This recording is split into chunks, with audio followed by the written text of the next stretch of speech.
पुण्याच्या पुढ्यातले नाही आणलं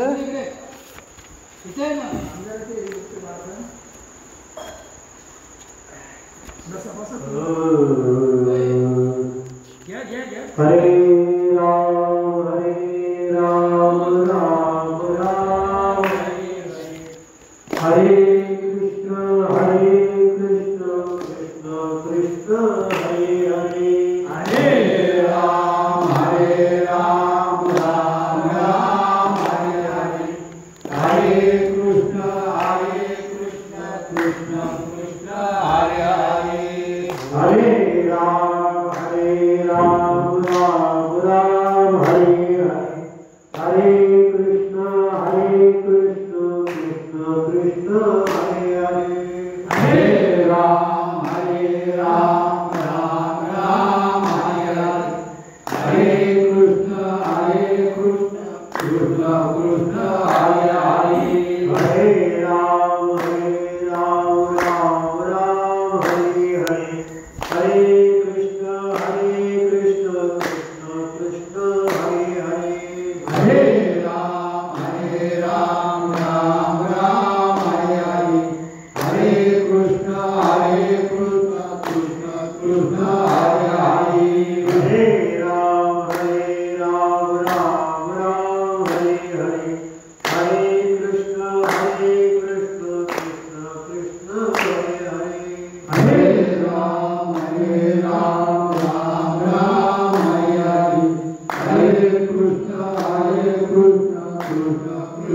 हरे हरे हरे राम राम हरे हरे हरे कृष्ण कृष्ण कृष्ण हरे हरे हरे राम राम हरे हरे हरे कृष्ण कृष्ण कृष्ण हरे हरे हरे राम राम हरे हरे हरे कृष्ण कृष्ण कृष्ण हरे हरे हरे राम राम हरे हरे हरे कृष्ण कृष्ण कृष्ण हरे हरे हरे राम राम हरे हरे हरे कृष्ण कृष्ण कृष्ण हरे हरे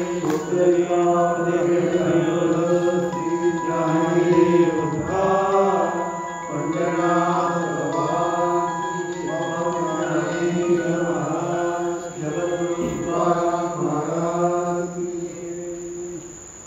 यदा यदा हि धर्मस्य ग्लानिर्भवति भारत अभ्युत्थानमधर्मस्य तदात्मानं सृजाम्यहं परित्राणाय साधूनां विनाशाय च दुष्कृतां धर्मसंस्थापनार्थाय संभवामि युगे युगे।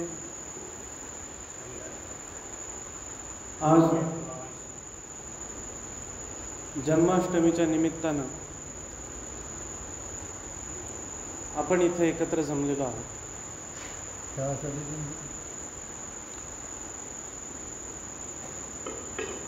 आज सेवेला आपण जो श्लोक घेतलेला आहे चालू तो भगवद्गीतेमधील 4था जो अध्याय कर्मसन्यास योग याच्यामधला 7व्या आणि 8व्या क्रमांकाचा संस्कृत श्लोक आहे। हा श्लोक सगळ्यांच्या ओळखीचा।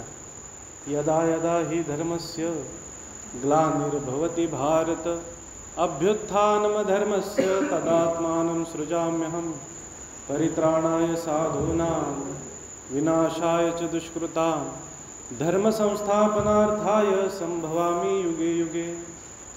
हा श्लोक घेण्याचं एक कारण असं की भगवंत सांगतात स्वतः की माझा अवतार कशासाठी होतो, आणि मग यात त्यांनी उत्तर दिलेलं आहे की धर्मसंस्थापना करायला माझा अवतार होतो।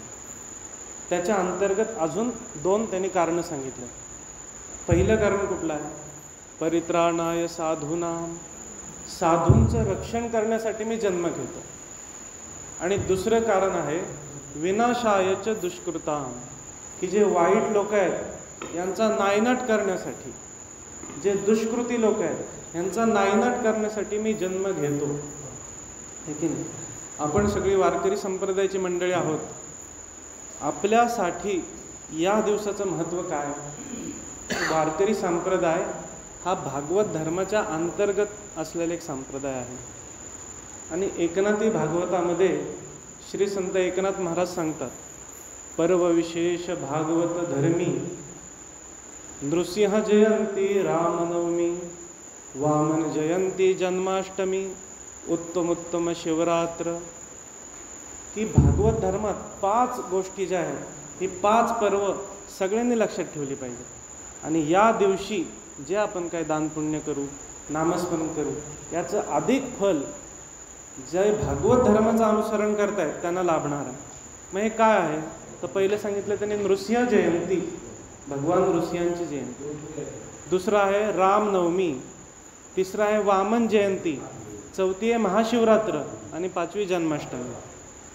तर जो भागवत धर्मात आहे यांनी हे 5 पर्व लक्षात ठेवून ही साजरी केली पाहिजे. आजच्या दिवसाचं अजून एक वैशिष्ट्य आहे. हा जो आपण गीतेमध्ये श्लोक घेतलेला आहे, ही गीता सांगितली भगवान श्रीकृष्णाने, ती सांगितली संस्कृतमध्ये आणि ती मराठीतून कोणी केली? ज्ञानेश्वर महाराजांनी. हे ज्ञानेश्वर महाराज दुसरे तिसरे कोणी नसून प्रत्यक्ष कृष्णच होते. ज्ञानेशो भगवान विष्णू, कृष्ण जसा विष्णूचा अवतार आहे तसे माऊली पण विष्णूचाच अवतार आहे. म्हणून आज जशी कृष्ण जयंती आहे तशीच आज ज्ञानेश्वर महाराजांची पण जयंती. एकाच दिवशी दोघांचा जन्म आहे. माऊलींना जन्माला येऊन 750 वर्ष झाली आहेत आज, म्हणजे सप्तशतकोत्तर सुवर्ण महोत्सव. आणि भगवान कृष्णांना जन्माला येऊन 5152 वर्ष झाली. म्हणजे अजून आपण एक वर्ष मागे गेलो तर अशी 5152व्या वर्षी हा कृष्णांचा जन्म झालेला आहे. या कृष्णांचं वैशिष्ट्य काय तर सगळ्यात सोप्यातला सोपा देव आहे. तो तुमच्याकडनं कसली अपेक्षा करत नाही की तुमच्याकडे हा अधिकार पाहिजे, तुम्ही ह्या वर्णाचे पाहिजे, तुम्ही ह्या जातीचे पाहिजे, आहे की नाही, तुम्ही ह्या एवढं ज्ञान तुम्हाला पाहिजे, तुम्ही वेदांत वाचला पाहिजे, अशी कसलीच अपेक्षा हा देव तुमच्याकडनं करत नाही.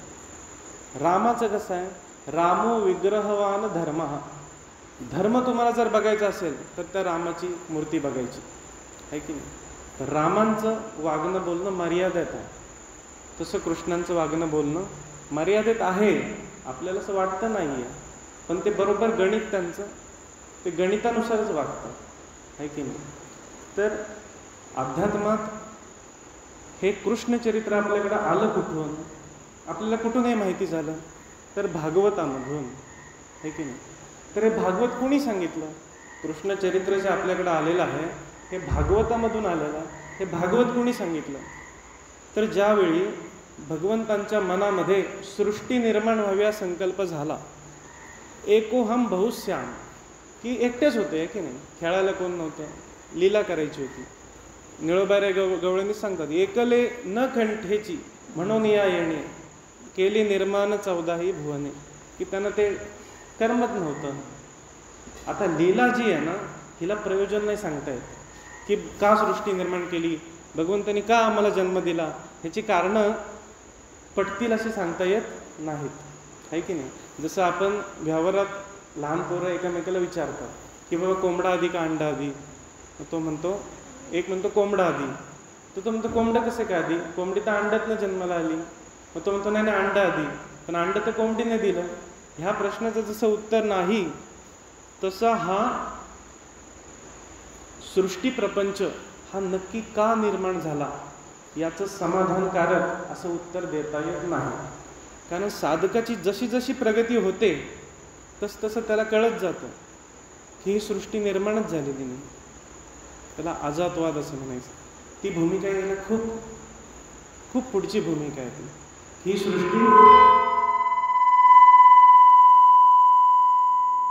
सृष्टी निर्माणच झालेली आहे की नाही. तर पण सुरुवात ही भक्तीपासून करायची, ती अजातवाद भूमिका पुढे. तर मग आपल्याला माहित आहे भगवंतांच्या मनात हा संकल्प झाला की सृष्टी निर्माण व्हावी. मग तो ब्रह्मदेव आला कमल नाभीतून, आणि तो ब्रह्मदेव आला, माऊली म्हणतात वेडा ऐसा ब्रह्मा एकला होता. त्याला माहीत नव्हता अरे मी काय करू, कशी सृष्टीची निर्मिती करू, आहे की नाही. तर तो ज्या एक कमळ आहे आणि त्या कमळाची नाल आहे, तो त्या नालेत शिरला की माझं जन्मस्थान कुठे आहे बघायला. खूप बघितलं तरी त्याला काहीच सापडलं नाही. संभ्रमात पडला आणि मग भगवान विष्णूंनी त्याला दर्शन दिलं. एक आकाशवाणी झाली आणि त्यात सांगितलं की त्याला भागवताचा उपदेश केला ब्रह्माला. हा पहिला उपदेश. त्यावेळी त्याला म्हणतात चतुश्लोकी भागवत. हे 4 श्लोकांचं भागवत आहे. आणि मग त्या ब्रह्मादेवाला कळालं की सृष्टी कशी निर्माण केली पाहिजे. हे पहिलं भागवत. पहिला वक्ता जो आहे भागवताचा हा भगवान विष्णू आहे आणि पहिला श्रोता हा ब्रह्मदेव आहे. पुढे काय झालं, ही जी भक्ती आहे ना, या भक्तीचा जन्म कर्नाटकमध्ये झाला, म्हणजे महाराष्ट्राच्या खाली. आणि या भक्तीचं पोषण जे आहे ते महाराष्ट्रात झालं. भक्तीचा व्यापार जो आहे हा गुजरातमध्ये झाला.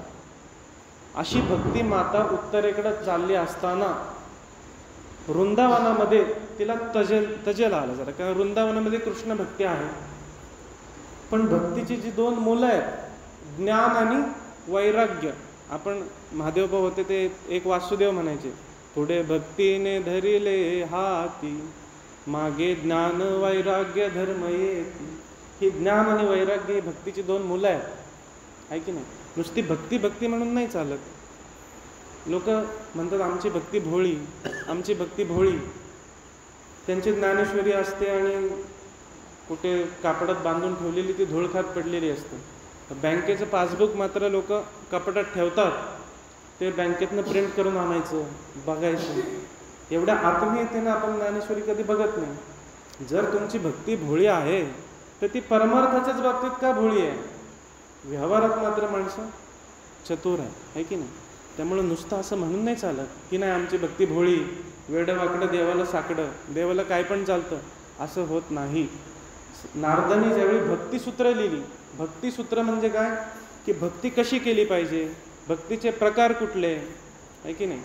तर नारदांना विचारलं की भक्ती करण्यामध्ये सगळ्यात श्रेष्ठ कोण आहे, भक्ती करण्यामध्ये सगळ्यात श्रेष्ठ कोण आहे, आम्हाला उदाहरण सांगा. तर नारद म्हणतात यथा व्रजगोपिका नाम, की गोकुळच्या ज्या गवळणी आहेत ना या भक्तीमध्ये सर्व श्रेष्ठ आहेत. मग आता आपल्याला वाटेल अरे त्यांना तर ज्ञान नाही, मग काय अडणी असली तरी चालतं भगवंताला. पण तसं नाही. श्रीकृष्णावर भरपूर गोपी प्रेम करत होत्या, पण त्या ज्यांना कृष्णाच्या स्वरूपाचं ज्ञान नव्हतं, ज्या कृष्णाला साधारण मनुष्य समजत होत्या, त्यांना नारदाने काय म्हणलं माहिती का, तद्विहीनम जाराणामेव, की ह्या वेश्या आहेत. ज्यांना भगवंतांच्या स्वरूपाचं ज्ञान नाही आणि ती भक्ती करतात, ती भक्ती त्यांना पसंत नाही. म्हणून ही भक्तीची 2 मुलं आहेत, ज्ञान आणि वैराग्य.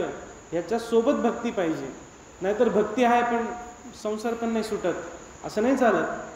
तुकाराम महाराजांनी सांगितलं, सगळे तुकाराम महाराजांची कीर्ती, वाऱ्या हाती माप चाले सज्जनांचे. लोक आले की आम्हाला पण महाराज तुमच्याबरोबर घ्या. तुकाराम महाराज म्हणले, सांगते ते तुम्ही ऐकावे कानी, आमुचे नाचणी नाचू नका. की आमचं बघितलं की तुम्ही पण नाचू नका. जोवरी तुम्हा या मागीलाची आस, तोवरी उदास होऊ नका. ते मागचं पण सोडता आलं पाहिजे, आहे की नाही. त्यामुळे ही 2 भक्तीची मुलं आहेत, ज्ञान आणि वैराग्य. आणि ह्या ज्या गवळणी होत्या ह्या आता ह्या सामान्य गवळणी नव्हत्या. ह्या कोण होत्या, तर श्वेतवाराह कल्पामध्ये श्रुती ज्या आहेत वेदातल्या ऋचा, त्यांनी तप केलं होतं की भगवंतांच्या स्वरूपाचं दर्शन व्हावं. आणि भगवंतांनी त्यांना दर्शन दिलं, पण त्या रूपाच्या मोहात त्या पडल्या आणि त्यांना असं वाटलं की कोण सांगतोय, वेदातल्या श्रुती, की या भगवंतांबरोबर आमचा प्रिय भाव व्हावा, यांची पत्नी भक्ती आम्हाला मिळावी. मग भगवंत म्हणले ते आता शक्य नाही, मी गोकुळमध्ये ज्यावेळी अवतार घेईन त्यावेळी रासलीला जी होईल त्याच्यामध्ये तुमची ही मनोकामना पूर्ण होईल, आहे की नाही. प्रभू रामचंद्र ज्यावेळी होते, जनक राजाच्या इथे गेले, सीताबरोबर विवाह झाला. रामांचं होतं 1 पत्नी व्रत आणि त्या जनकाच्या राज्यातल्या अनेक स्त्रिया प्रभू रामांच्या सौंदर्यावर मोहित झाल्या, आहे की नाही. त्यांनी एकांतात रामांना प्रार्थना केली की आमच्याशी तुम्ही विवाह करा. प्रभू राम म्हणले नाही, माझा आता 1 पत्नी व्रत आहे, मी विवाह करू शकत नाही. तुमची मनोकामना कृष्ण जन्मामध्ये पूर्ण होईल. राम सीतेला घेऊन ज्यावेळी अयोध्येत परत आले त्यावेळी गेले होते लहान ना, विश्वामित्रांबरोबर गेले होते, आले होते तरुण आणि 4 भावांनी 4 बायका घेऊन आले. तर बाकी अयोध्येतल्या ज्या स्त्रिया होत्या त्यांना असं वाटायला लागलं आमचा पण विवाह. त्यावेळी भाऊ पत्नी होती, लोक दशरथाला किती बायका होत्या, 4 तर होत्या ना. तर अयोध्येतल्या स्त्रियांना असं वाटायला लागलं की आमचाही विवाह व्हावा. त्याने तिथं सांगितलं ह्या अवतारात ते शक्य नाही, तुम्ही पुढच्या अवतारात या. त्यानंतर ज्यावेळी दंडकारण्यात गेले त्यावेळी ऋषींना असं वाटलं की आम्हालाही प्रियाभाव मिळावा, आहे की नाही. तर त्याने प्रार्थना केली. राम म्हणले आता शक्य नाही, तुम्ही कृष्ण अवतारात या. जेव्हा धन्वंतरी जे होते औषधांची देवता, ती धन्वंतरी ज्यावेळी गुप्त झाली त्यावेळी ह्या औषधी अनाथ झाल्या, त्या औषधींनी तपश्चर्या केली. तर कृष्ण म्हणले रासलीलेचं जे वन आहे त्याच्यामध्ये तुम्ही लता रूपानं या, वेली रूपानं या, आहे की नाही. ह्या सगळ्या अवतारातल्या जे काही भक्त आहेत ना, ह्या तिथं गोपिका झालेल्या आहेत. हे काही सामान्य नाहीत, आहे की नाही. आणि ज्या व्रजभूमीतल्या गोपिका आहेत, महाभारतामध्ये उल्लेख आहे कृष्णेनं शिक्षितायाम, की स्वतः कृष्णानं त्यांना शिकवलेला आहे, अनुग्रह केलेला आहे. म्हणून तर उद्धवाचा मी ज्ञानी असल्याचा अहंकार त्या गोपीने घालवला, आहे की नाही. कारण त्यांच्याकडे ते ज्ञान होतं. त्यामुळे भक्तीची ही 2 मुलं आहेत, कुठली ज्ञान आणि वैराग्य, या दोही सकट जर भक्ती असेल तरच ती भक्ती माने, नाही तर तो खेळ आहे की नाही. तर आपला विषय असा चाललाय की हे जे नारद आहेत यांना ती दिसली भक्ती आणि तिची 2 मुलं ज्ञान आणि वैराग्य. तर ते म्हणले अरे ही तरुण स्त्री आणि 2 म्हाताऱ्या लोकांना मांडीवर तिने घेतलंय आणि रडते. तर तिथे नारद आले आणि विचारलं काय ग, तू कोण आहेस आणि हे 2 म्हातारे कोण आहेत जे तुझ्या मांडीवर झोपलेत.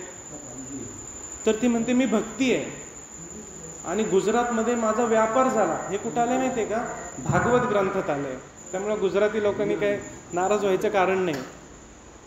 त्यांनी सांगितलं गुजरातमध्ये माझा व्यापार केला गेला भक्तीच्या नावानं आणि वृंदावनात मला थोडी टवटवी आली, पण माझी ही 2 मुलं जी आहेत ना, ज्ञान आणि वैराग्य, ही मात्र म्हातारीच राहिली.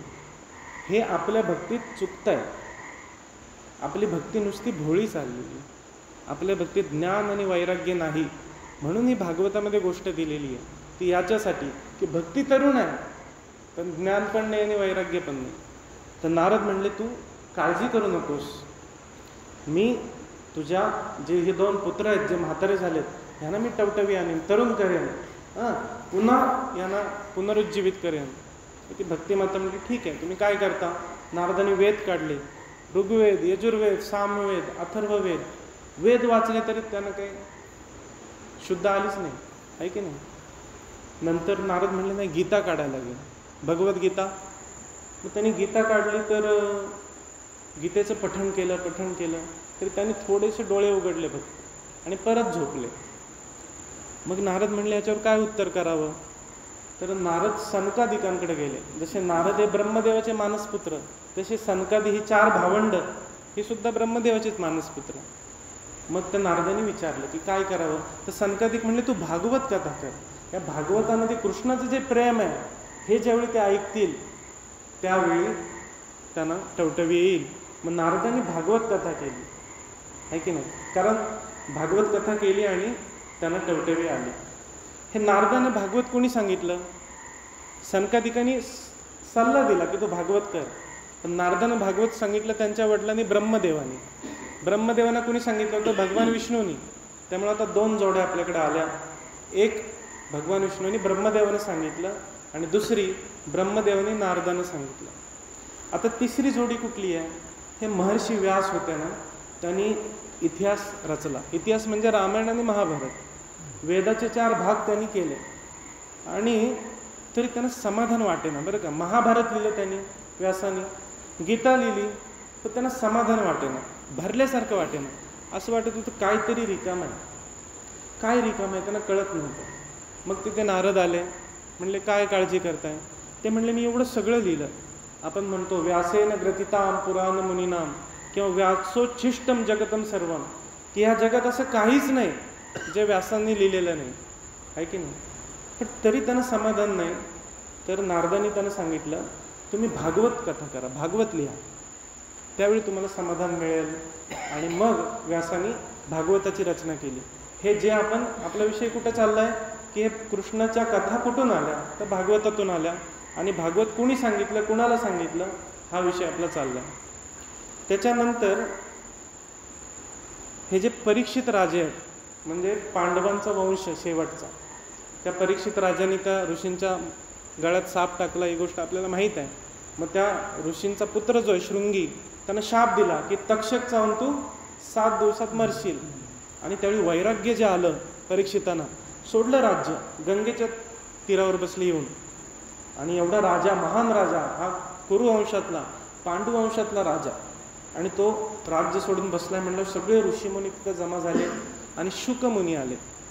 ह्या शुकमुनींनी परीक्षितांना भागवत सांगितलं. आणि 7 दिवसात हे परीक्षित मुक्त झाले. 7 दिवसामध्ये, कारण सोडून आले होते ना, वैराग्य होतं ना. म्हणजे त्यांचा तिकडे वाडा जळाला तरी ते उठले नसतं. त्यांना तहान भूक नव्हती. 7 दिवस परीक्षितांनी अन्न ग्रहण केलं नव्हतं, कारण त्यांना मुक्ती पाहिजे होती. हे सांगितलं याकरता की ऐकावं कसं, की मला मुक्तीसाठी ऐकायला पाहिजे, मला ज्ञान गोळा करण्यासाठी नाही ऐकलं पाहिजे, है की नाही. 3 गोष्टी दुर्लभ सांगितल्या आहेत वेदांनी. मनुष्यत्वम, मनुष्याच्या जन्माला आलो हा दुर्लभ जन्म आहे. आत्ता आपण जेवढे मनुष्य आहेत तेवढे ह्याच्यात मुंग्या, अख्ख्या तालुक्यात जेवढी माणसं नसतील तेवढे इथं मुंग्या असतील, तेवढे मच्छर असतील. माणसाचा जन्म हा सुलभ नाही. माणसाकडे जो विवेक आहे तो सुलभ नाही, है की तो सगळ्यांना नाही. त्यामुळे मनुष्य जन्म हा खूप दुर्लभ. दुर्लभ हो मानुषो देहो. अजून काय दुर्लभ आहे, तर मुमुक्षत्व दुर्लभ आहे. मुमुक्षत्व म्हणजे काय, मोक्तुम इच्छा, की मला मुक्त व्हायचं आहे. भक्ती इथून चालू होते. जर तुम्ही तुमच्या संसारात खुश असाल तर तुम्ही भक्ती नाही करू शकत. संसारातलं दुःख दिसून पण जर तुम्ही डोळे झाक करताय, तुम्ही भक्तीच्या प्रांतात नाही येऊ शकत. कारण भक्ती सुख आहे. पण संसारात ज्यावेळी दुःख वाटेल तेव्हा माणूस तिकडे जाईल ना. संसारातच सुख आहे हे म्हणल्यावर माणूस कशाला भक्ती करेल, आहे की नाही. आणि संसारात दुःख आहे हे तुकाराम महाराजांनी सांगितलंय. सुख नाही कोठे आलिया संसारी, आहे की नाही. अजून काय सांगितलंय, बरीच प्रमाण आहे की या संसारात सुख नाही. मग सुख कुठं आहे, सुखरूपा ऐसा दुजा कोण सांगा, माझा पांडुरंगा सारी खातो. या परमार्थात सुख आहे. मग जर संसारात सुख नसेल तर मग आपल्याला का भक्ती करावीशी वाटत नाही, आहे की नाही. कदाचित असं आहे की आपण त्याच्याकडे डोळे उघडे ठेवून बघत नाही. जसे मांजर डोळे बंद करून दूध पिते, तिला असं वाटतं कोण नाही बघणारा. तसं आपण करतोय का, याचा आपल्याला विचार करायला पाहिजे. जर संत म्हणतात तिथं नाहीच आहे सुख आणि आपल्याला वाटतं आपल्याला मिळत आहे, ह्याचा अर्थ तो आपला भ्रम आहे. ह्याचा अर्थ खरं सुख आपण पाहिलेलंच नाही, आहे की नाही. तसं म्हणून दुसरी दुर्लभ जी गोष्ट आहे ती मुमुक्षत्व आहे. मोक्तुम इच्छा, की मला ह्यातून सुटायचं आहे. ज्यावेळी माणसाला असं वाटेल की मला कोणीतरी इथं कोंडून ठेवलंय, त्यावेळी तो धडपड करेल ना. तुरुंगातला एखादा कैदी असेल, त्याला जर तुरुंगातच वाटेल की बाबा हां इथं चांगलं आहे, तो कशाला धडपड करेल. त्यामुळे संसारात दुःख आहे, डोळे उघडून आपण बघितलं पाहिजे की आपण ज्यांच्यामध्ये सुख मानलं, भले पत्नीनं पतीत मानलं असेल, आहे की नाही, पतीनं पत्नीत मानलं असेल, मुलाबाळांमध्ये मानलं असेल, ह्याच्यावर विचार झाला पाहिजे की आम्हाला त्यात खरंच सुख आहे का. आता हे माझं वय अतिशय लहान आहे तुमच्या तुलनेत, तुम्ही ह्याच्यावर चांगला विचार करू शकता की आम्हाला संसारात सुख आहे का. हा प्रश्न जोवर आपल्याला सुटत नाही तोपर्यंत आपण परमार्थाकडे वळू शकत नाही, आहे की नाही. तर दुसरी गोष्ट आहे मुमुक्षत्व, मोक्तुम इच्छा, की मला सुटायचं, आहे की नाही. तिसरी गोष्ट आहे महापुरुष संश्रय, की झालं मनुष्य देह लाभला, मला असं वाटतंय मला इथं दुःख आहे, मला सुटायचं पण आहे, पण सुटायचं कसं. तुकाराम महाराज म्हणतात सुटायचा काही तरी तो उपाय, की जे जे उपाय करतो ते मला अधिक गोवून ठेवतात. मग हा उपाय सांगणारा कोणतरी सद्गुरू पाहिजे, आहे की नाही. त्या सद्गुरूची भेट झाली की तो आपल्याला या संसार सागरातून काढून नेतो. त्यामुळं मोक्तुम इच्छा, की मला सुटायची इच्छा, ही परीक्षितीकडे होती. परीक्षितीकडे ही इच्छा होती की मला इथून सुटायचं आहे, म्हणून त्याला मुक्ती मिळाली. भगवान विष्णूंनी ब्रह्मदेवाला सुद्धा सांगितलं होतं भागवत, पण ब्रह्मदेवानं काय केलं, सृष्टी निर्माण केली. ब्रह्मदेव मुक्त झाला नाही. ब्रह्मदेवानी नारदांना सांगितलं, पण नारदांनी काय केलं, पुढे उपदेश केला. आणखी व्यासांना सांगितलं, व्यासांनी काय केलं, ग्रंथ विस्तार केला. पण परीक्षिती जो आहे ना, हा 7 दिवसात मुक्त झाला, कारण त्याला ही इच्छा होती की मी मुक्त व्हावं. त्यामुळे ऐकावं असं, की भागवत ऐकावं कसा, श्रीकृष्ण कथा ऐकाव्या कशा, की या मला या भवसागरातून तारून नेणार आहे की नाही, या पद्धतीने ऐकल्या पाहिजे. तुकाराम महाराज म्हणतात, दीन दुर्बळ अशी सुख राशी हरिकथा, तारू भवसागरीचे उच्च नीच अधिकारी, चरित्र ते उच्चारावे केले देवे गोकुळी. हा हे मला पलीकडे नेणार. अशा प्रकारे आपण हे ऐकलं पाहिजे.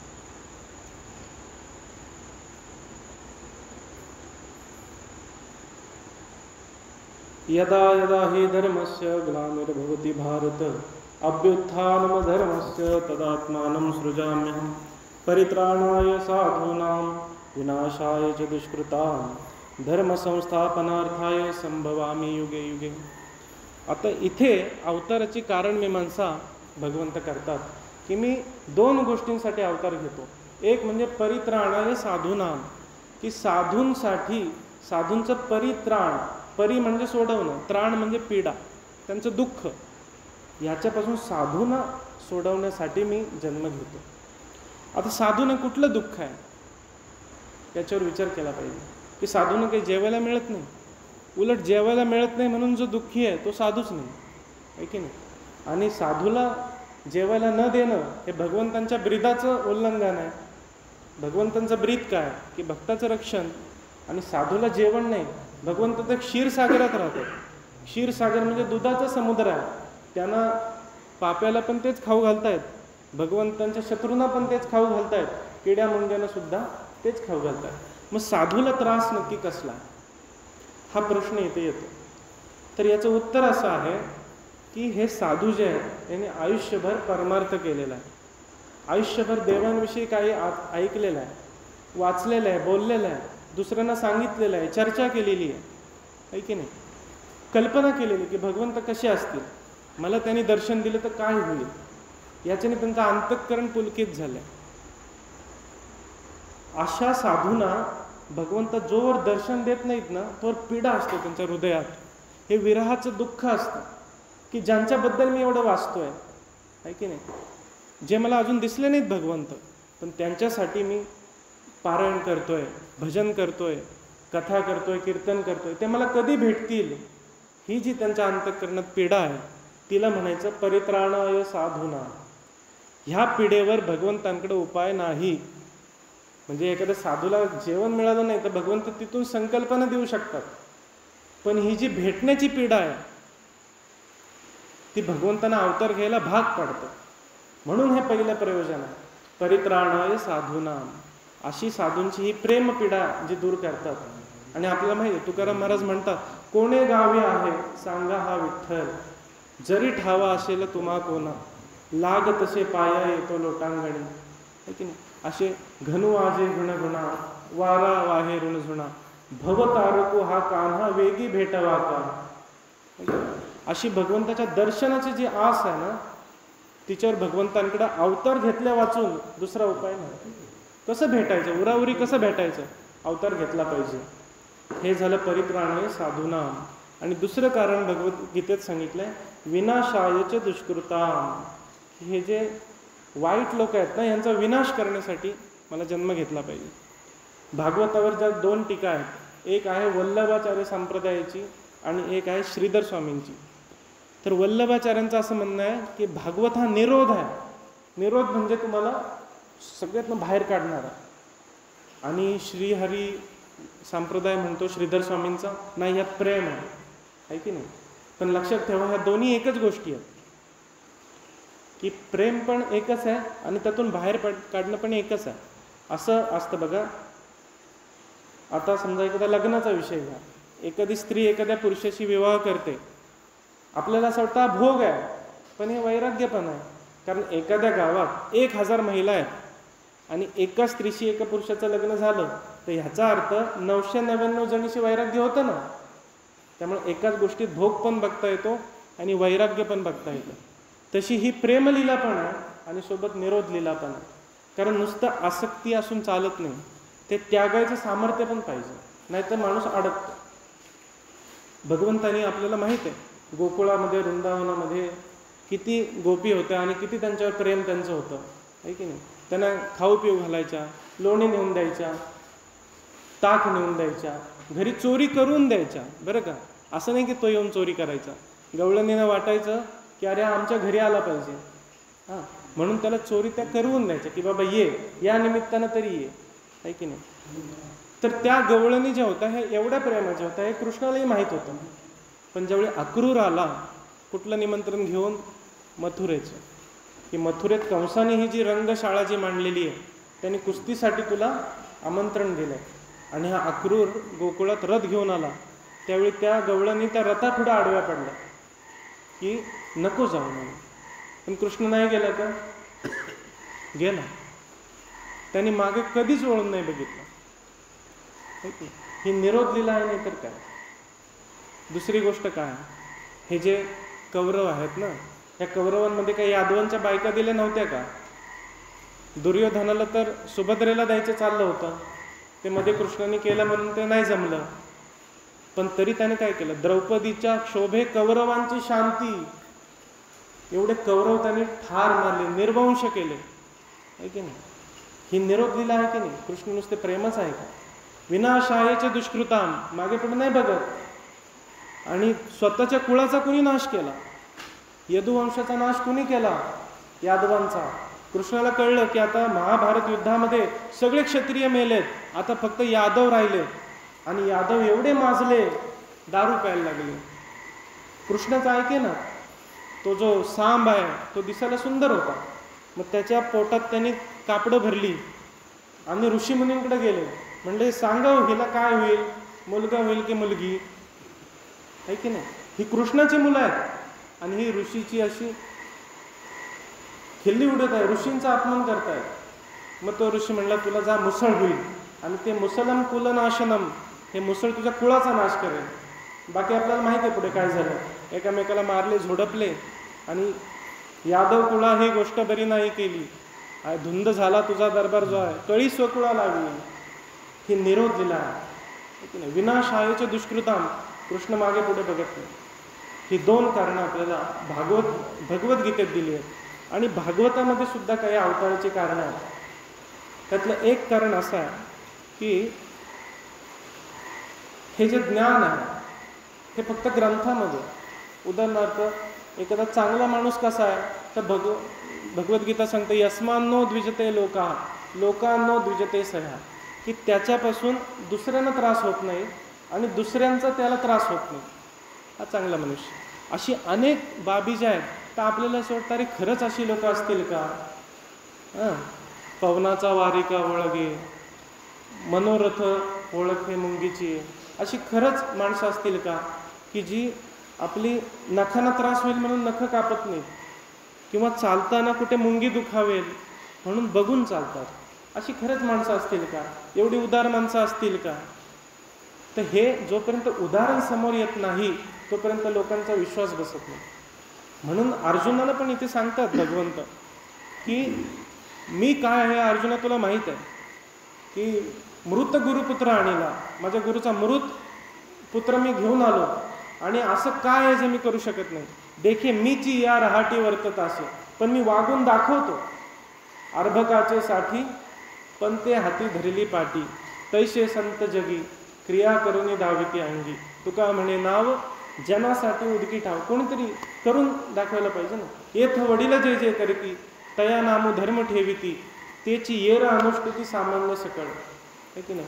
म्हणून विशेष आचरावे लागे संती, की संतांना भगवंतांना याचं आचरण करून दाखवायला लागतं, त्याशिवाय आपला विश्वास बसत नाही. हे भागवतामध्ये एक कारण आलं आहे. अजून भागवतात दुसरं कारण आलं आहे, ते म्हणजे कृष्णांचा जो काळ आहे त्याच्यामध्ये अनेक मतमतांतर होती. सांख्य मत होतं, आहे की नाही, कपिलांचं योग मत होतं, पातंजल योग, आहे की नाही, पूर्वमीमांसा होती म्हणजे कर्मकांड. हे कर्मकांडी कोण होते, ज्यावेळी कृष्ण खेळायला गेला होता आणि त्यावेळी ज्या यज्ञ स्त्रिया होत्या त्यांना भूक लागली होती, तर तिथे यज्ञ चालू होता, तर कृष्ण म्हणलं जा रे तिथून अन्न घेऊन या. आणि ती मुलं गेली तर ते ब्राह्मण म्हणले नाही नाही चला आमचं व्हायचं आहे, तुम्ही काय गवळे यांची ताक पिरे कोण पोरे चांगली, ताक पिणारी तुम्ही, जा निघून इथून. आणि मग खट्टू झाले ते. त्या ब्राह्मणांच्या ज्या बायका होत्या त्यांना दया आली आणि त्यांनी ते अन्न नेऊन दिलं. तर हे कर्मकांडी जी ब्राह्मण आहेत हे त्या काळात होते.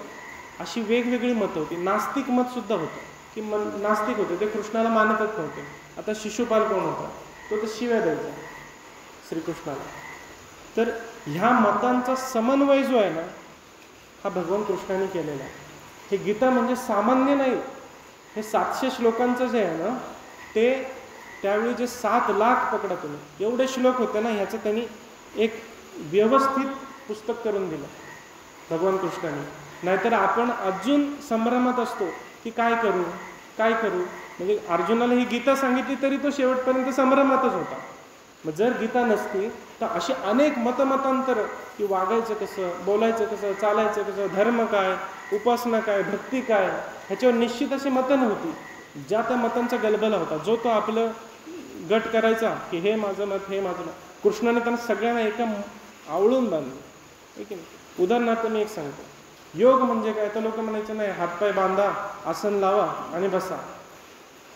तुकाराम श्रीकृष्ण म्हणले हा नाही योग.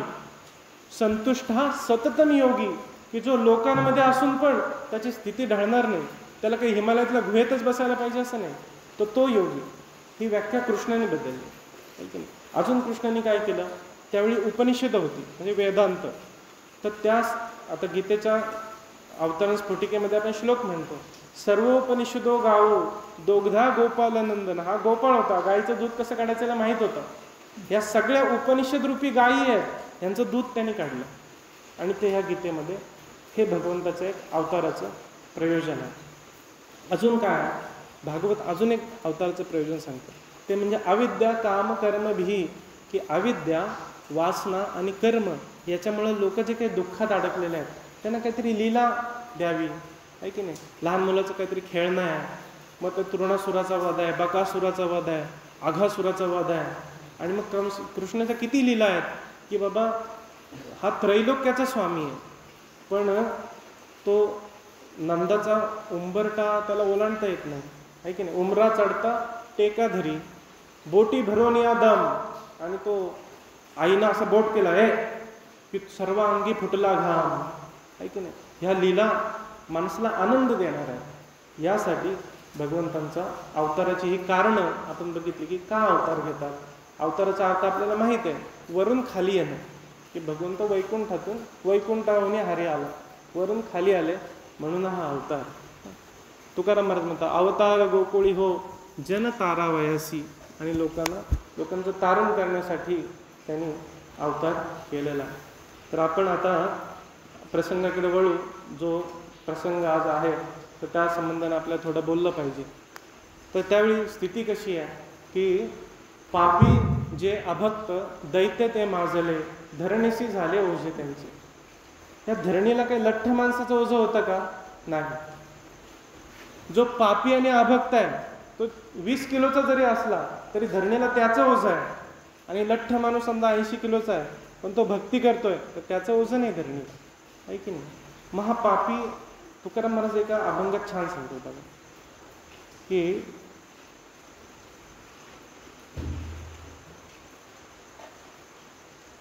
त्याचा होय भूमी भार. कोणाला आठवतोय? नेघे यातीचा आचार, काही नित्य नेमावी अन्न खाय तो श्वान. की ज्याला आयुष्यात नित्य नेम नाही ना तो मनुष्यच नाही.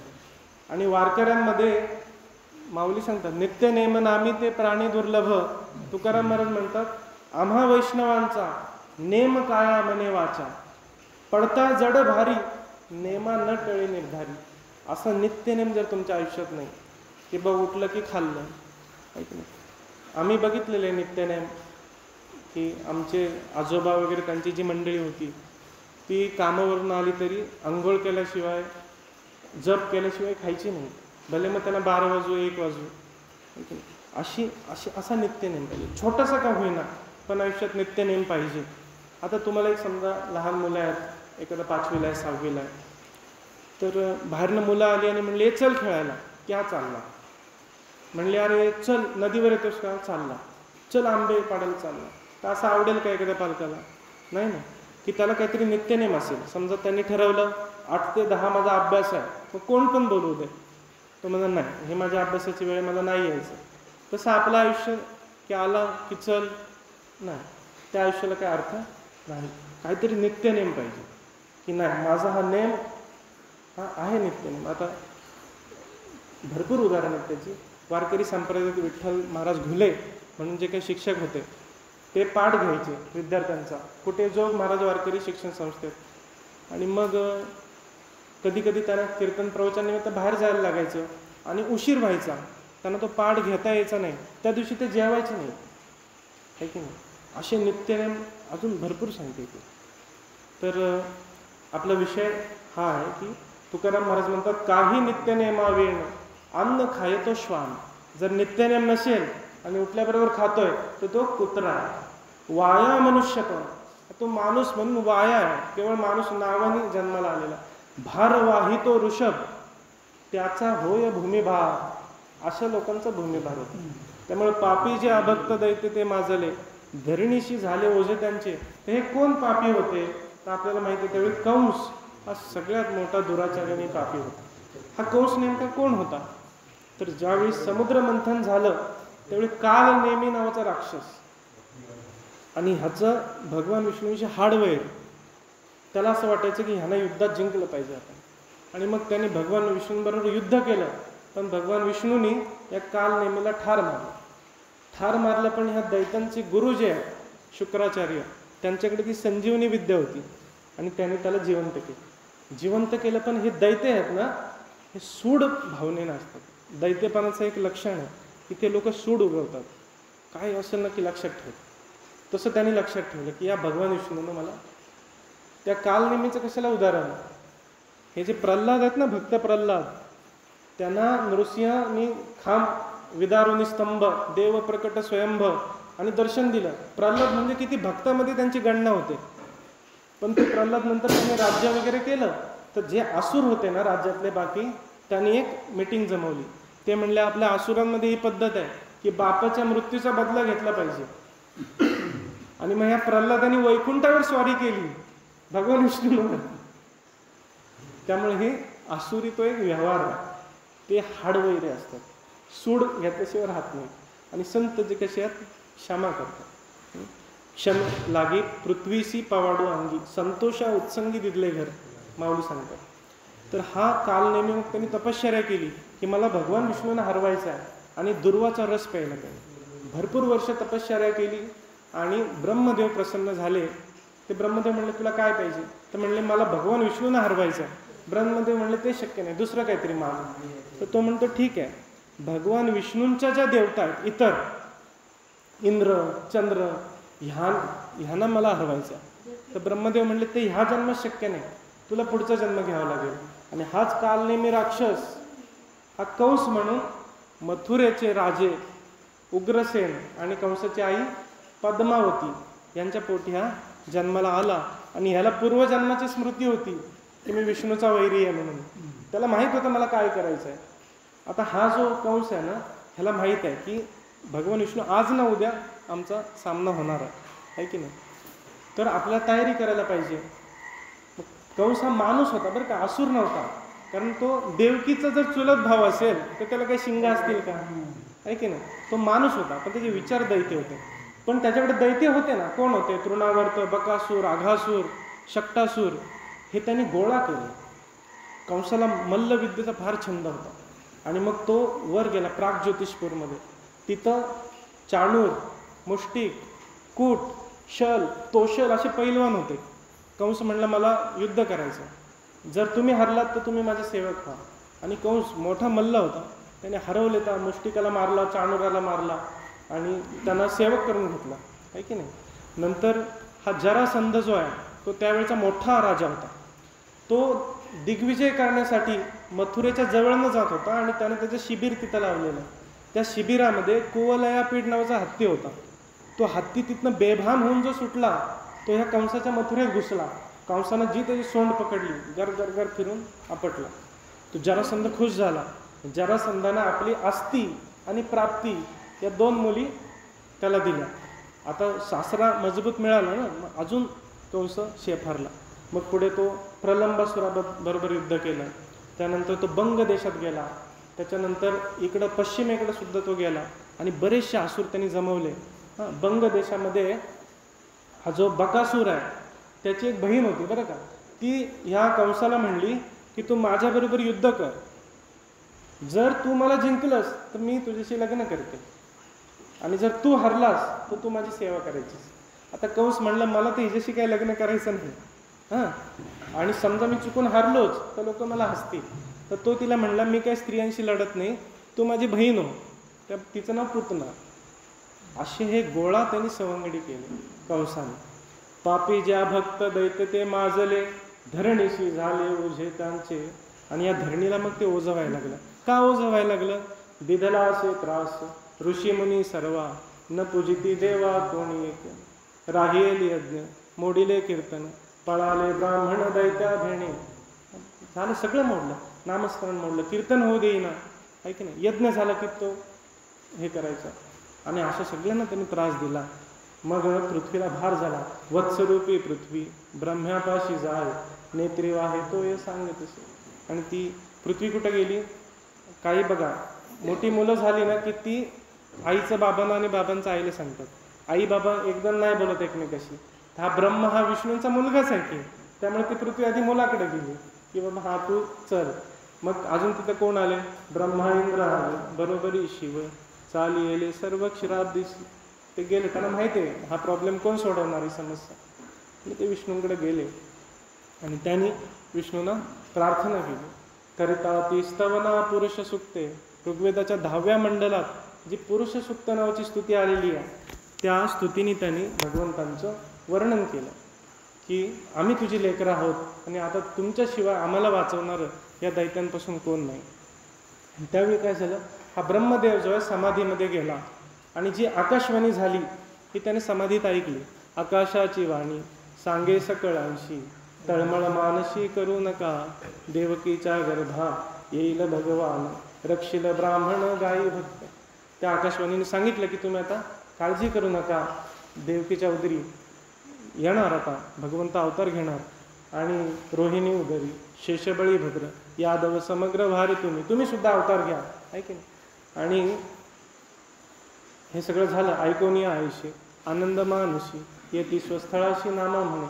आणि ह्या देवतांना आनंद झाला की आता भगवंतांनी सांगितलं की आता ही समस्या सोडवायला स्वतः भगवंत अवतार घेणार आहेत. आणि इथे छोटीशी अशी गोष्ट झाली की हा जो शेष आहे, म्हणजे भगवंत ज्याच्यावर झोपतात ती शेषनाग, तो म्हटला की शेषाप्रती बोले लक्ष्मीचा तो वर, चला अवतार घेऊ आता. पृथ्वीवरी दैत्य माजले ते फार, गाराणे सुरवर सांगू आले. आणि शेष असं म्हणतं की मी अवतार घेणार नाही. का अवतार घेणार नाही? रामावतारी झालो लक्ष्मण, सेविले अरण्य तुम्हा सवे. 14 वर्षावरी केले उपोषण, जाणता आपण प्रत्यक्ष आहे. नामा म्हणे आयुष्यवदे धरणीधर, हसोनी श्रीधर काय बोल. आणि भगवंतांना हसू आलं. तो म्हणला की राम अवतारात मी छोटा भाऊ झालो, तुमच्याबरोबर अरण्यात पण आलो आणि मला 14 वर्षाचा उपवास पण टाकला. आता मी काही जन्म घेत नाही. पूर्वी तो अनुज झालासी कनिष्ठ, सोशी येले कष्ट मज सवे. की ठीक आहे तू लहान झालास, आता तू वडील होईगा सर्वज्ञ. पाळीन मी आज्ञा तुझी बारे. त्याला सांगितलं की बाबा आता तू मोठा भाऊ आहे की नाही, आणि मी तुझी आज्ञा पाळीन. ती कशी पाळीन ते आता वेळ असता तर सांगितलं असतं त्याने कशी आज्ञा पाळायची. तर त्याला म्हणलं तू आता रोहिणी उदरी तू जाऊन राहा, मी मायेला मागून पाठवतो. योग माया तुझं काढलं ते तुम्ही, घालेलं नेऊन गोकुळास. असं सगळं झालं. आणि दशरथ हे मारिला तोची होता मास, आहे की नाही. आणि अजून एक गोष्ट झाली, लक्ष्मीशी सांगे तेव्हा ऋषिकेशी, कौंडिण्यपुराशी जावे तुम्ही. लक्ष्मीला सांगितलं तुम्ही कौंडिण्यपुराला जा, आणि रुक्मिणी नावाचा जो अवतार तो लक्ष्मीचा अवतार. मग आता भगवंतांच्या अवताराची वेळ आली. ही अवताराची वेळ जी आहे ना, आधी प्रकृती शुद्ध व्हायला पाहिजे, आहे की नाही. मग त्यामुळे ऋतू कुठला निवडला बघा त्यांनी? वर्षा ऋतू. दशरथे मारिला तोची होता मास, वर्षा ऋतू असे कृष्ण पक्ष. वर्षा ऋतू म्हणजे काय? सगळीकडे गढूळ पाणी, पण तुम्ही जर भागवतात वाचाल तर नदीचं पाणी देखील स्वच्छ झालं. याला म्हणतात भूतशुद्धी, की भगवंता जे येणार ना तर प्रकृती स्वतःला शुद्ध करते, त्याशिवाय भगवंत येत नाही. राम जे आहेत ना हे शुद्ध झालेल्यामध्ये येतात आणि कृष्ण जे आहेत ना हे शुद्ध करून घेतात. आता उदाहरणार्थ समजा एखादं गाव आहे, तिथं रस्ता एकदम त्याला खड्डे पडले आणि समजा असं झालं की ह्या गावात राष्ट्रपती येणार आहे. आता ते खड्डे राष्ट्रपतीला भरायची गरज आहे का? नुसत्या बातमीने ते आपोआप सगळं होणार. तसं ह्या अवताराच्या केवळ बातमीनं सगळी प्रकृती शुद्धी व्हायला लागली. वर्षा ऋतूत माहिती आहे आपल्याला ढग किती काळं आकाश दाटलेलं असतं, पण ते सगळं स्वच्छ झालं. तिथं तारे चमकायला लागले, चंद्र दिसायला लागला, आहे की नाही? अशी सगळी भूतशुद्धी झाली.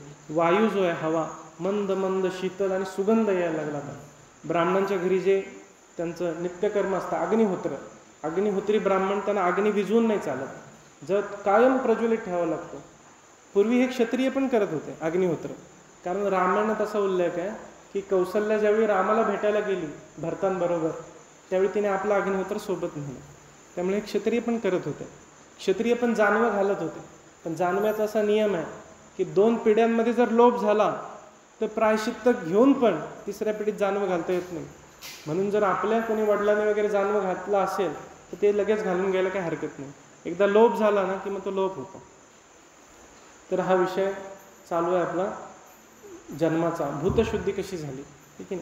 कृष्ण एक ओडिया बाबा म्हणून संत आहेत उत्तरेमध्ये, त्यांना आता देह त्यांचा गेला, तर त्याने एकाने प्रश्न विचारला की गीतेमध्ये जर भगवंत म्हणलेत की यदा यदा ही धर्मस्य ग्लानिर्भवती भारत, जर धर्माला ग्लानी आली अभ्युत्थानम धर्मस्य, अधर्मानं अभ्युत्थान केलं, डोक्यावर पाय ठेवला कुणाच्या? धर्माच्या. त्यावेळी जर भगवंत अवतार घेतात तर आता काय अधर्म कमी आहे का? पूर्वी जेवढा नव्हता तेवढा आता अधर्म आहे. जे लोक खोटं बोलत आहेत, चोरी चहाडी करतायत, त्यांची प्रगती होताना दिसते. जे सत्यवचनी आहेत त्या लोकांना दुःख आहे आयुष्यात. मग हा अधर्म आहे, नाही तर काय? मग आता का भगवंत जन्म घेत नाही? तर त्या ओडिया बाबांनी असं उत्तर दिलं की भगवंतांना जन्म घ्यायला काहीच हरकत नाही, पण आधी वसुदेव आणि देवकी पाहिजे. भगवंतांना ग्रहण करेल असं पात्र तर पाहिजे. हे वसुदेव आणि देवकी कोण आहेत? तर वसुदेव म्हणजे शुद्ध अंतःकरण, ज्यांच्या अंतःकरणात निर्वास आहे की नाही. तर अशी भूतशुद्धी होण्याच्या आधीची एक छोटीशी गोष्ट आपल्याला तर वेळ आहे म्हणून सांगतो की ह्या वसुदेवाचं जे लग्न आहे ते देवकाच्या मुलीसोबत म्हणजे देवकीसोबत ठरवलं. आणि वरातीचा रथ चालला आणि कंस तो रथ आखत होता. कंसाला काही कमी नव्हतं बरं का, ही चुलत बहीण होती देवकी. हा देवक वसुदेवाचे वडील होते शूरसेन आणि उग्रसेन हा प्रमुख राजा होता यादवांचा, आणि त्याच्या खाली देवक हा राजा होता. तर देवकाची मुलगी देवकी, आणि तिथे आले गर्ग मुनी दरबारात. ते म्हणले त्या देवकीचं लग्न काढलंय ना, मग माझ्यात एक चांगला मुलगा बघण्यात आहे जो आयुष्यभर सत्य बोललेला आहे, त्यानं कधी खोटं बोललं नाही आणि तो काहीही बोलेल त्याच्यावर लोक विश्वास ठेवतात. तर म्हणले कोण आहे? तर म्हणले वसुदेव नावाचा एक शूरसेनेचा पुत्र आहे, तर त्याला देवकी देण्यास काही हरकत नाही. मग त्याने विडा पाठवला, म्हणले आम्ही पाठवतो, बघा काय होतं. आणि ते होतं मान्य. वसुदेवाला आधी आणि बायको असते बरं का, तिचं नाव काय? रोहिणी. ती कंसाच्या भीतीनं त्यांनी नंद ग्रामे ठेवलेली असते गोकुळात, कारण वसुदेव जो आहे ना हा खरं बोलणारा असतो, आणि जो खरं बोलणारा त्याला त्या कंसाकडनं भीती आहे ना, म्हणून त्याने आधीच आपली बायको एक नंदाच्या इथे ठेवलेली, ती ह्याच्यामुळे. मग कंस खुश होतो, म्हणतो ठीक आहे चला आता बहिणीला मी सोडवायला येतो.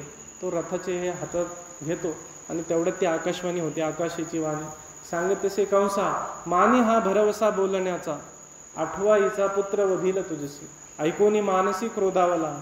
हे जे दुष्टबुद्धीचे लोक आहेत ना, यांचं हे वैशिष्ट्य असतं. जोपर्यंत स्वतःवर काही येत नाही तोपर्यंत ते चांगले चांगले वागायला बघतात, स्वतःवर आलं की त्यांचे खरे रंग बाहेर येतात. हा कंस तसा झाला, त्याने पकडली, तिचे केस पकडले आणि तलवार उगारली की आता हिला मी मारतो. पण भागवतात किंवा अन्य कुठल्याही ग्रंथात असे उल्लेख नाहीत की ती देवकी घाबरली, की ती रडायला लागली की मला सोडा, असा एकही उल्लेख नाही. म्हणून ही कृष्णाची आई व्हायच्या पात्रतेची, ही क्षमेची मूर्ती आहे. सगळं देवाचा भरोसा आहे की देवावर तिचा पूर्ण विश्वास आहे.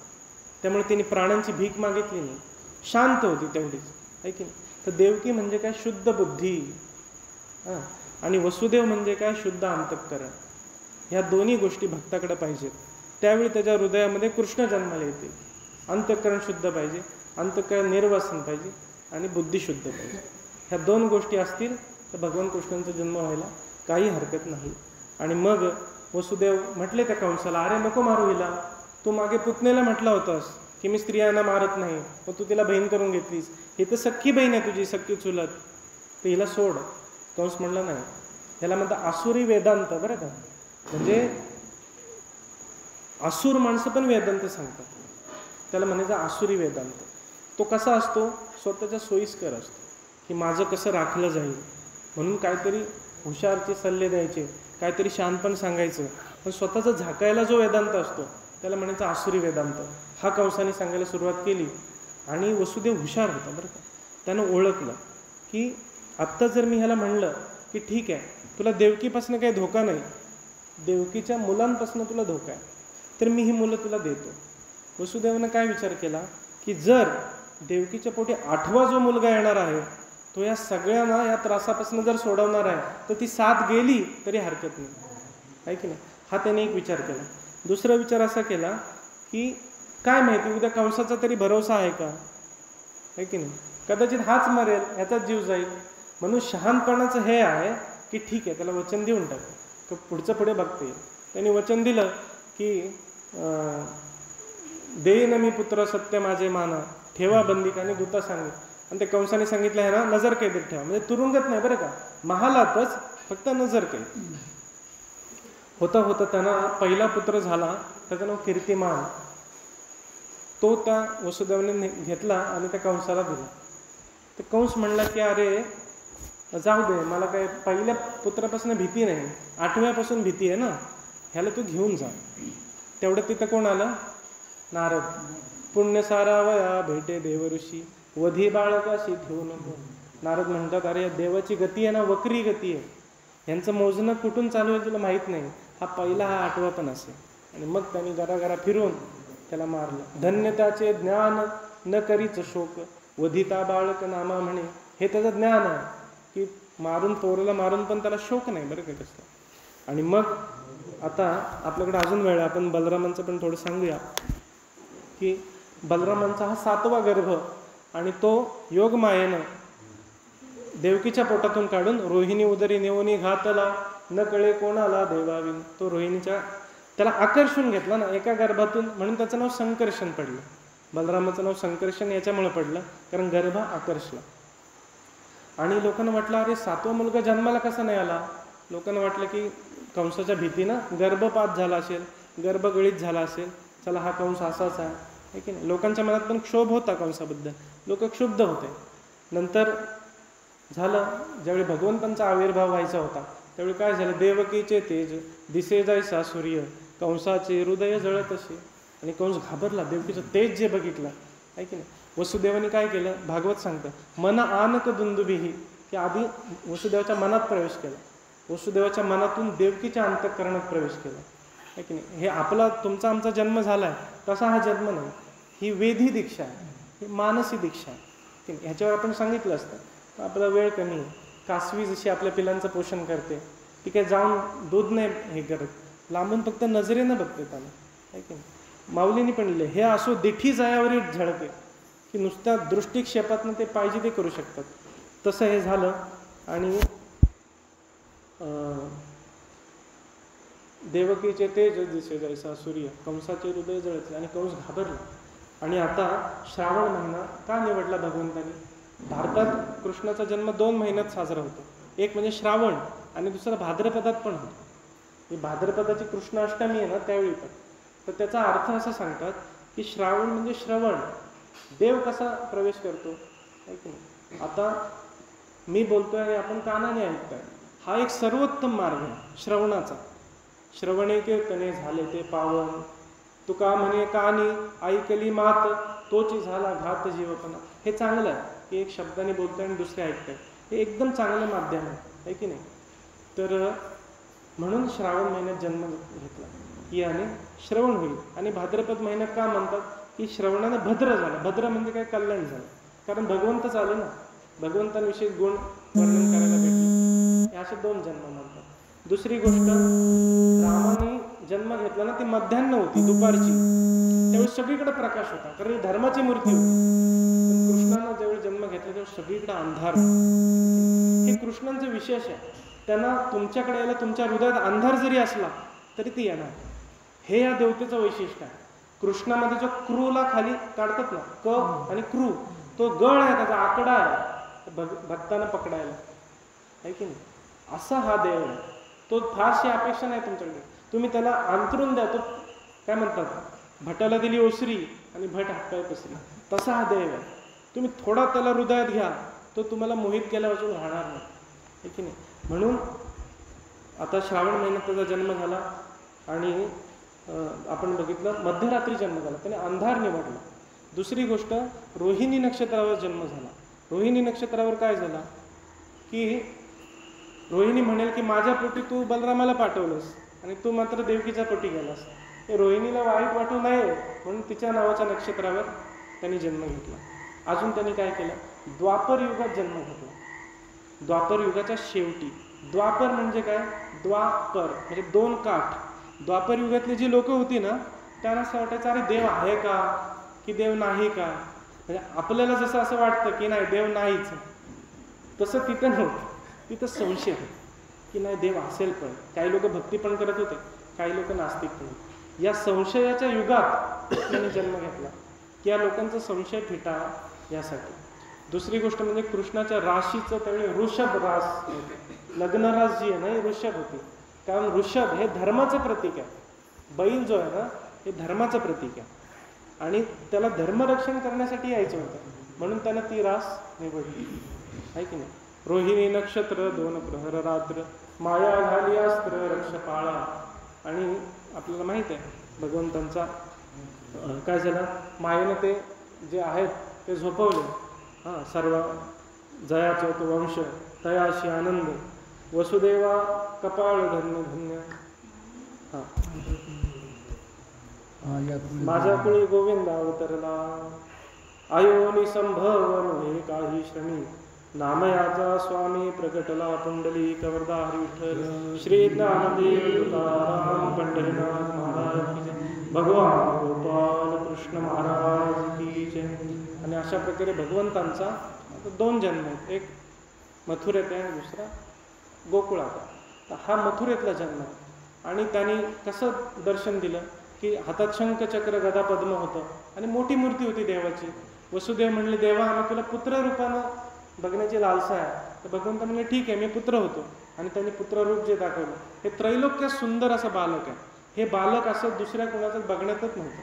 सगळे देव जमा झाले होते आकाशात त्याला बघण्यासाठी की अरे कसा आहे की नाही. मग ते वसुदेवाला आसक्ती झाली नाही तर काय नव्हतं, त्यानं मिठी मारली. तर देवकीला काय वाटलं, सोडा सोडा मिठी, लपवा लपवा जग जेठी, झणी कंसाशी कळेल माझ्या बाळाशी मारी. ते म्हणले सोडा. आणि मग काय करा आता, त्याला गोकुळाला घेऊन द्या. आणि त्यांनी बघितलं, तुटली बंधने वसुदेव देवकीची दर्शन. ते आणि दरवाजा उघडला, वसुदेवने टोपलीत ते बालक घेतलं आणि वसुदेव गोकुळाच्या दिशेनं चालायला लागला. आपल्याला माहिती आहे मंद मंद पडे पाऊस, आता पण तेवढाच पाऊस पडतो तसा तिथे पडत होता. वरी छाया करी शेष, आणि शेष नागाने छाया केली. कारण नंतर मोठा भाव होणार आहे, नंतर सेवा करायला मिळेल नाही मिळेल, आताच करून घ्या. यमुनेनं वाट दिली बरं का, कारण यमुना ही तशी देवाची सासू आहे की नाही. त्यामुळे पूर्वी सासू जावया पुढे यायच्या नाहीत, आता येतात, पूर्वी यायच्या नाहीत. त्यामुळे त्या यमुनेनं वाढ दिली. सासू कशी आहे, कारण कृष्ण हे तर भगवान विष्णू आहेत. भगवान विष्णूंची बायको कोण आहे, लक्ष्मी आहे. लक्ष्मीचे वडील कोण आहेत, समुद्र आहे. आणि समुद्राची बायको म्हणजे नदी आहे की नाही. अशा प्रकारे तिने ते वाढ दिली आणि तिथून वसुदेव आले. आता इथे फार महत्त्वाची गोष्ट अशी आहे की तुकाराम महाराजांनी एक छान अभंग लिहिलेला आहे की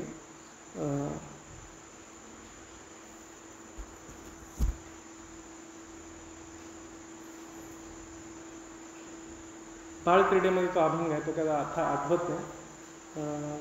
चिंता ते पळाली गोकुळा बाहेरी, प्रवेश भितरी केला देवे. खूप छान अभंग. म्हणजे हे जे आपण बघतोय ना, हे भौतिक बघतोय की हा कृष्ण आहे, हा बलराम आहे, वसुदेव आहे, पण आपल्या अंतरंगामध्ये पण ते आहे. वसुदेव हे शुद्ध अंतःकरण आहे, देवकी ही शुद्ध बुद्धी आहे. हे आपल्या अंतःकरणात उठणाऱ्या वृत्ती जे आहे ह्या गोपिका आहेत, आहे की नाही. हा कंस जो आहे तो अभिमान आहे, हा अघासूर आहे हे पाप आहे, हा धेनुकासूर आहे तो देहाध्यास आहे की नाही. अजून हा कालिया दमन आहे ती योगासक्ती आहे. हे सगळं आपल्या आतमध्ये पण चाललेलं आहे. याच्यावर तो अभंग आहे. चिंता ते पळाले गोकुळा बाहेरी, प्रवेश भितरी केला देवे. देव आले घरा नंदाची गावा, धन्य त्यांच्या दैवा देवाले. आले अविनाशी धरून आकार, दैत्याचा संहार करावया. करावया भक्त जनांचे पाळन, आले गोकुळाशी रामकृष्ण. गोकुळे आनंद प्रगटले सुख, निर्भरते लोक घरोघरी. घरोघरी झाला लक्ष्मीचा वास, दैन्य दारिद्र्यास त्रास आला. आला नारायण तयाच्या अंतरा, दया क्षमानरा नारी लोका. लोका गोकुळीच्या झाले ब्रह्मज्ञान, केलिया वाचून जपतप. जपतप काय करावी साधने, जे त्या नारायणी कृपा केली. केली नारायणे आपले अंकित, तोची त्याचे हित सर्व जाणे. हे महत्वाचं. लोका गोकुळीच्या झाले ब्रह्मज्ञान, केलिया वाचून जपतप. त्यांनी जपतपाची साधना केली नाही, पण ज्यावेळी देव कृपा करायचं ठरवतो त्यावेळी तो ह्या साधनांची अपेक्षा बाळगत नाही. ज्यावेळी राष्ट्रपती म्हणेल की मी अमुक एका गावात जातो, तेव्हा सगळं साफ होणार गाव, सगळे पोलीस येणार, कोण कोण गाड्या येणार, JCB येणार, सगळं व्यवस्थित चकाचक. त्यामुळे देव ज्यावेळी ठरवतो की मला कृपा करायची आहे, त्यावेळी तो अंतःकरणाचं जास्त काही पाहत नाही बरं का. आणि कृष्ण ज्यावेळी आलेत गोकुळात त्यावेळी हेच आहे, नंद झोपलेले आहेत, घोरत पडलेले आहेत. यशोदा झोपलेली आहे, तिला यशोदेला एक मुलगी झालेली आहे पण तिला माहीतच नाही. दासदासी सगळ्या झोपलेल्या आहेत, गोकुळात अंधार आहे. आणि मग कृष्ण गेले तिथे आणि त्यांनी रडायला सुरुवात केली. हे या देवतेचं वैशिष्ट्य आहे की मी आलो हे पण तीच देवता सांगते. हे कृष्ण हे अतिशय सुलभ देवता आहे भक्ती क्षेत्रातील, म्हणून वारकऱ्यांनी ती देवता निवडली. हा जो पंढरपूरचा विठ्ठल आहे हा दुसरा तिसरा कोण नाही. तुकाराम महाराज म्हणतात द्वारिकेचे केणे आले या चिठाया, पुढे भक्तराया चोजवित. हा विठ्ठल हा कृष्णच आहे की नाही. तुकाराम महाराज म्हणतात कृष्ण माझी माता, कृष्ण माझा पिता, बहीण बंधू चलता कृष्ण माझा, कृष्ण माझे जन.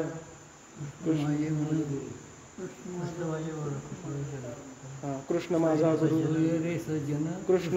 कृष्ण माझा गुरु, कृष्ण माझा तारू, उतरेल पैल पारू भव नदीचा. तुका म्हणे माझा श्रीकृष्ण विसावा, वाटे न करावा परता जीवा. ह्यामुळे हे दैवत सुलभ आहे. कलियुगामध्ये आचरण करण्यासाठी किंवा उपासनेसाठी कृष्ण एवढं सुंदर दैवत दुसरं कोण नाही. तुम्ही त्याची कुठल्याही स्वरूपात उपासना करा, लहान बाळ म्हणून उपासना करा, सखा म्हणून उपासना करा, आहे की नाही. सुदामाला त्यांनी किती दिलं हे आपल्याला माहीत आहे, अर्जुनाला त्यांनी किती दिलं हे आपल्याला माहीत आहे. ही अशी सुलभ देवता आहे. वारकरी संप्रदायाचा ज्यांनी पाया घातला त्या माऊलींनी म्हणलेला आहे, निवृत्ती गहिनी कृपा केली पूर्ण, कुळ हे पावन कृष्ण नामे. की आमच्या कुळातही या कृष्णाचं नाव आहे. त्यामुळे ही अशी सुलभ देवता आहे. आणि मग काय झालं, गवळणी बहाती नंदाला गे तेव्हा, पुत्रमुख पहा नामा म्हणे. काय म्हणतात, गवळण सांगे गवळणीला, पुत्र झाला यशोदेला, एक धावे की पुढे, ताटी वाटी सुंटवडे, सुईनीची गलबल झाली, दासी जनी हे लग्न. गोकुळीच्या सुखा अंतपार नाही लेखा, बाळकृष्ण नंदा घरी आनंदल्या नरनारी. गुडिया तोरणे करती कथा गाती गाणी, तुका म्हणे छंदे येणे मोहिली गोविंदे, पुंडली कवदा विठ्ठल श्री ज्ञानदेव तुकाराम, भगवान गोपाल कृष्ण महाराज की जय. अशा प्रकारे कृष्णांचे 2 जन्म, एक मथुरेतला आणि दुसरा गोकुळातला आपण पाहिला. आता महत्त्वाचं काय की कृष्ण आपल्या पोटी जन्माला आलाच पाहिजे असं नाही, कारण तो आला तर देवकी वसुदेवाच्या पोटी. पण माऊलींनी सुंदर ओवी घातली की देवकीने वाहिला, यशोदेने पाळीला, शेखी उपयोगा गेला पांडवांशी, आहे की नाही. यशोदा आणि नंदाने कृष्णाला जन्म दिला नव्हता, पण कृष्णानं आयुष्याच्या शेवटपर्यंत यशोदा आणि नंदालाच आई वडील मानले. कारण त्या देवकीला आणि वसुदेवला ज्ञान होतं की हे जे आमच्या पोटी आलंय ना हे परब्रह्म आहे, हे त्यांना ज्ञान होतं. तुम्ही महाभारत वाचा, तुम्हाला कळेल. तुम्ही भागवत वाचा. ज्यावेळी कृष्ण मथुरेत गेले आणि हे देवकी आणि ह्यांना सोडवलं ना, आणि कृष्ण पाया पडले देवकीच्या, पण देवकीने त्यांना मिठी नाही मारली, आई असून पण. कारण तिला माहीत आहे की हे परब्रह्म आहे. पुत्रभाव कधीच झाला नाही. पण नंद आणि यशोदा यांच्या ठिकाणी हा पुत्रभाव होता. काय त्या यशोदाला माहीत नव्हतं की ज्यावेळी माती खाल्लीस म्हणून आ कर, तर त्याच्यात तिला 14 भुवनं दिसली होती, पण तिने त्याला परब्रह्म मानलं नाही, आहे की नाही. कालिया नागाला मारला, त्या पुतनेच्या उरावर तो बसला, आहे की नाही. वरून लोकात नंदराजाला फिरून आणलं, तरी पण नंदराजाला असं वाटायचं नाही काहीतरी झालं असेल, कुणीतरी केलं असेल, माझ्या कुलदेवतेची ही शक्ती की ब्राह्मणाने काय आशीर्वाद दिला म्हणून या पोरांना केला असेल. हा पुत्रभाव त्यांचा राहिला, त्याचं फळ त्यांना मिळालं. म्हणून कृष्ण पोटी त्याचा रक्ताचा संबंध असला पाहिजे असं नाही, भावाचा संबंध जोडा, की कृष्णाला पुत्राच्या स्वरूपात स्वीकार करा. तर ही अशी देवता आहे तिच्याशी रक्ताचा संबंध असलाच पाहिजे असं नाही. ही जी द्रौपदी, याच्यासाठी कृष्णानं काय केलं, अख्या कौरव निर्वंश केला. ती काही सख्खी बहीण नव्हती, मानलेला भाव होता कृष्ण. त्यामुळे हे आपल्याला सुलभ आहे की ह्या जन्माष्टमीच्या निमित्तानं या कृष्णानं आपल्या अंतःकरणात सुद्धा जन्म घेतला पाहिजे. यासाठी कुठलं तरी नातं या कृष्णाबद्दल जोडलं पाहिजे. एखादी आजी असेल, तिनं मग त्या नातवाला असं हे केलं, तर कृष्णाला असं केलं तरी चालतं. त्याची नातवच, आता आपण अभंग बघितला, कृष्ण माझी माता, कृष्ण माझा पिता, बहिणी बंधू चुलता, किती नाते दिलेत कृष्ण तुकाराम महाराजांनी. कुठल्या पण नातं त्यांना आपलं माना, आपलं मानल्याशिवाय नाही. तुकाराम महाराज म्हणतात, आपुला तो एक देव करून घ्यावा. नुसता देव करून घेऊ नका, तो आपला करून घ्या. त्याविषयी तेने मेन जीवा सुख नाही, त्याशिवाय ते सुख नाही. या कृष्णाची कथा आणखी एका अंगाने आपल्याला अशी पाहता येते की हे जे कळंबे आडनावाचे आपण लोक आहोत, तर आपलं गोत्र जे आहे हे गर्ग मुनींचं गोत्र आहे, गार्ग्य. आणि आपला चंद्रवंश आहे, आणि कृष्णसुद्धा याच वंशात प्रकट झालेले आहेत. आणि कृष्णांचे पुरोहितसुद्धा गर्ग मुनीचे, पूर्ण यादवांचे पुरोहित हे गर्ग मुनी आहेत. त्यामुळे कृष्ण हा आपला कुळपुरुष आहे. त्यामुळे तो वडील आहे, माझ्या वडिलांची मिरास. त्याप्रमाणे वागता बोलता यावं, त्याप्रमाणे आचरण आपल्याकडून व्हावं, त्याप्रमाणे भक्ती व्हावी, आहे की नाही. ज्यावेळी हे खांडववन दहन केलं त्यावेळी इंद्राने कृष्णाला विचारलं, तुला काय पाहिजे. इंद्र कोण कृष्णाच्या पुढे, पण त्याने विचारलं, तर कृष्ण म्हणला, मला एवढंच दे, तुझा हा मुलगा आहे ना अर्जुन, याच्याशी माझी मैत्री घट्ट होऊ दे. कृष्ण एवढी नाती कुणी सांभाळलेली नाही बरं का. सगळ्यांना त्यांनी मदत केली. कृष्ण एवढं दुःख कुणाच्या आयुष्यात आहे. आपल्यापैकी असं कोण आहे ज्याचा जन्म जेलमध्ये झाला आहे, आणि ज्याचा जन्म जेलमध्ये झाला तो आयुष्यात किती दुःखी असेल, आहे की नाही. एका आईवडिलांनी जन्म दिला आणि दुसऱ्या आईवडिलांकडे गेला, त्याला गायीच्या मागं पाठवला, तिथे एक बगळा आला आणि त्याने टोचलंय, तिथे एक साप आला त्यानं गिळलंय, कुठं वनात आग लागली, आहे की नाही. नंतर मथुरेला कंस मामाला मारायला लागलं स्वतःच्या हाताने. त्याच्यानंतर तो जरासंध आला, 17 वेळा स्वाऱ्या केला. काल येऊन आला, त्याच्यापासून पळाला कृष्ण पायात चप्पल घालायला विसरला, आणि दरी डोंगरात त्याने मागे बघितलंच नाही तो येतोय की नाही. एवढं दुःख कुणाच्या वाटायला नाही आलेलं, पण कृष्ण कधी रडत बसलेलं नाही. त्याने आयुष्य कायम तत्वज्ञ म्हणून जगलेलं आहे की नाही. शेवटी स्वतःची मुलं ऐकत नव्हती. आपण बघितला विषय की ब्राह्मणांचा कसं त्याने फसवलं की मुलगा आहे का मुलगी, आणि त्या ब्राह्मणांना ज्यावेळी शाप दिला त्यावेळी ह्या लोकांनी कृष्णापासून ते लपवलं आणि उग्रसेनाला जाऊन सांगितलं.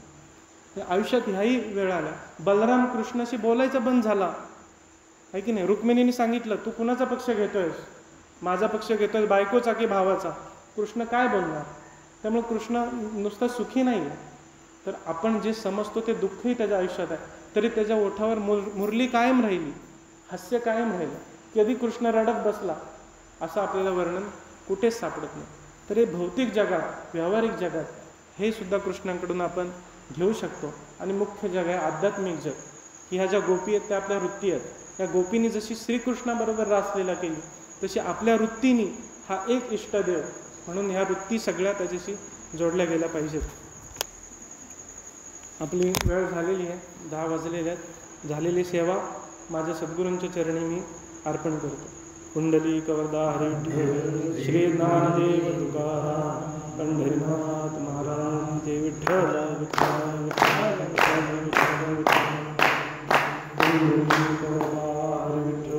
श्री ज्ञानदेव तुकाराम, पंढरीनाथ महाराज की जय. भगवान गोपाल कृष्ण महाराज की जय.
जय भगवान जय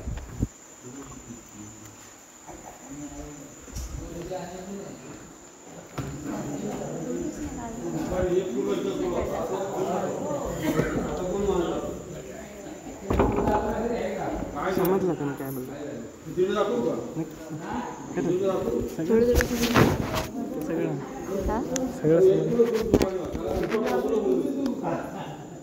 अरे नको रे